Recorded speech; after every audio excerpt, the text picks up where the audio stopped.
Winter is coming.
What you doing? What you doing?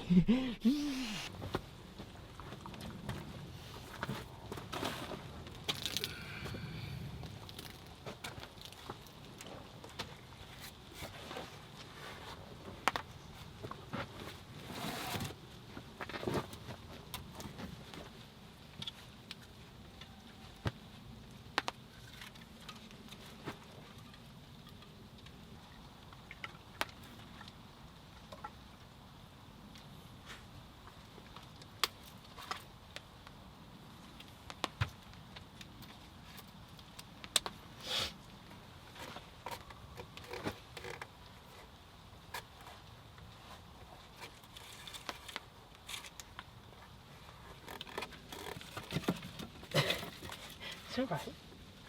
It's alright, buddy. It's alright.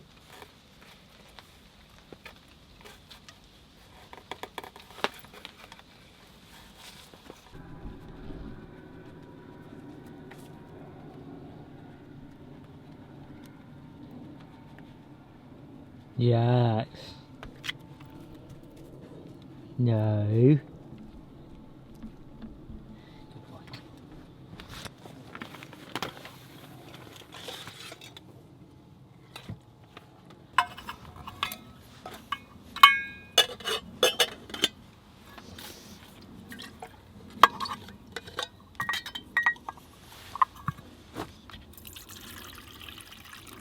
Yeah.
Hey guys, thanks very much for clicking on this video.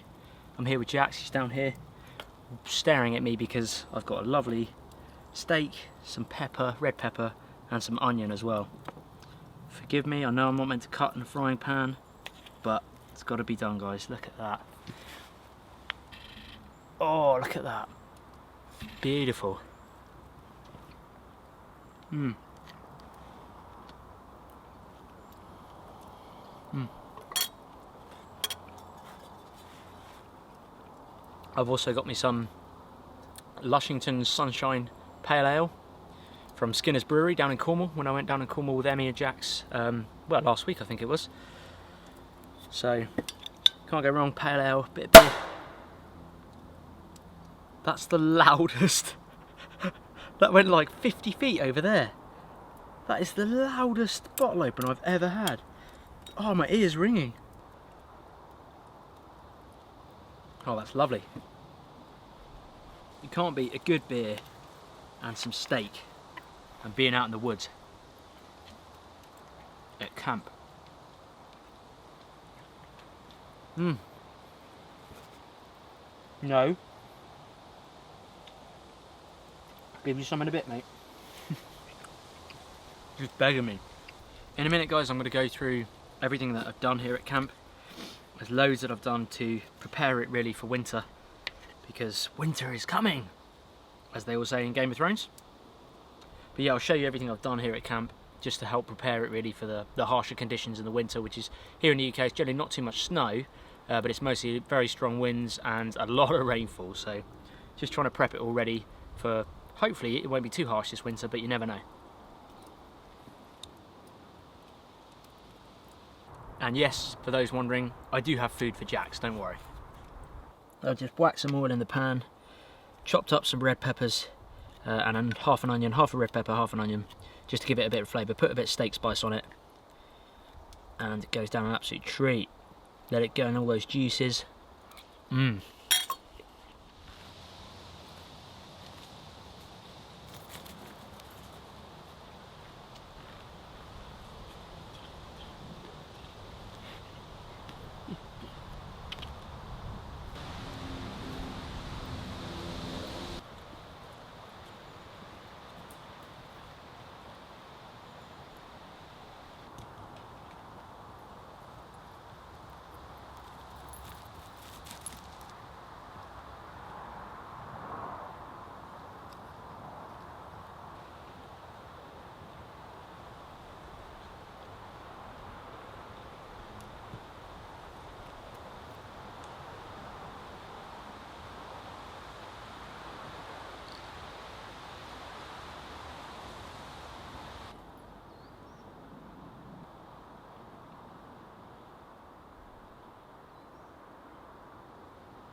Okay, so I've had that food, and what I'm going to do is run you through basically what I've done to kind of prep the camp for winter, because obviously the harsher conditions come in the winter. We get the strong winds, we get the rain, and there's just a few little tweaks that I've done to really prolong the life of the camp, because it's not going to last forever, guys. It's, you know, it's going to rot away as all wood does, but I'm just basically trying to prolong that life. So let me start with one of the walls down here.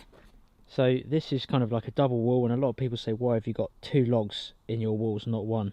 Well, I don't have 2 logs in all of them, but the reason being is when those bottom ones rot away, which they will do, they'll just get filled in by the next ones at the top here. And if I need extra firewood, I can just pinch bits of wood off the top there and use that over on the fire. So there's sort of no practical reason to it, really. It doesn't make the wall any better, but it just gives me a bit more wood to work with.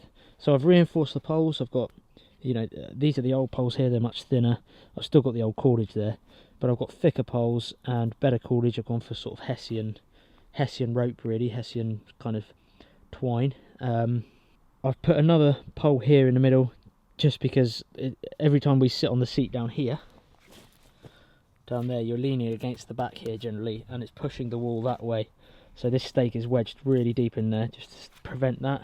And again, I've done thicker stakes over here, much better cordage. This lean-to here, this sort of was my secondary lean-to, but it's now, could be the primary lean-to, I'm not sure yet. I've still got to finish that raised bed down there.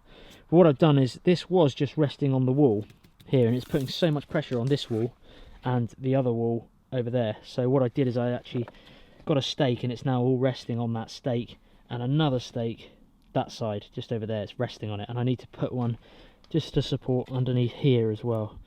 Again, wrapped together with twine, stronger twine, all reinforcing it. I moved this chair. This chair was over there, but it was getting in the way when I've got the ladder. The ladder's now at the moment lying down under the moss shelter, because that's where I put it to protect it from the rain. If I leave it out, it's just going to get wet and, you know, it will rot quicker. So I store the ladder under there when I'm not here at camp. So I've moved the chair that was there and popped it here, so 2 people can now sit there, enjoy the warmth of the fire. They can still fit in the shelter. Just makes it easier access around there. This area I haven't actually touched. I've still got to reinforce the cordage. It's just string on there at the moment, just garden string. And look, guys, that's lasted 2 years. That's one of the first walls I did, and it's lasted 2 years. So that cordage is still tight. You know, I can still feel the tension on that. It's still tight. It's not snapping. So I can't really say that that's bad cordage at all. If anything, I'd say the paracord that I use down here has slipped even more. So definitely string or twine is a lot better, or, you know, Hessian rope ideally would be better. It's Jax, he's still there. Hey buddy, yeah, you like the camp, don't you? Good boy, come on. So going in the camp, this wall was completely falling down. If you see some footage now I'm showing you, you'll see in the background this wall has actually had about 3 or 4 logs width. It was too wide, and it was all falling down really. So I completely changed that to just 1 log thickness, like that. Reinforced again with the stronger twine, much thicker poles and thicker logs, and that will last again probably 2 to 3 years quite easily. I'm actually using part of Jax's dog kennel or dog house here just for a bit of wood storage for the sort of thinner logs, which I will batten up eventually in the winter. Still got that to finish. Still got to put an extra layer of bracken now that it's starting to die back. Now that autumn is sort of coming, it's starting to die back more. So going to put more bracken there. I keep the sawhorse down here now because again it keeps dry from the layer of the hunting platform there and the roof of the hunting platform too. So that just keeps it dry, again prolonging the life of it.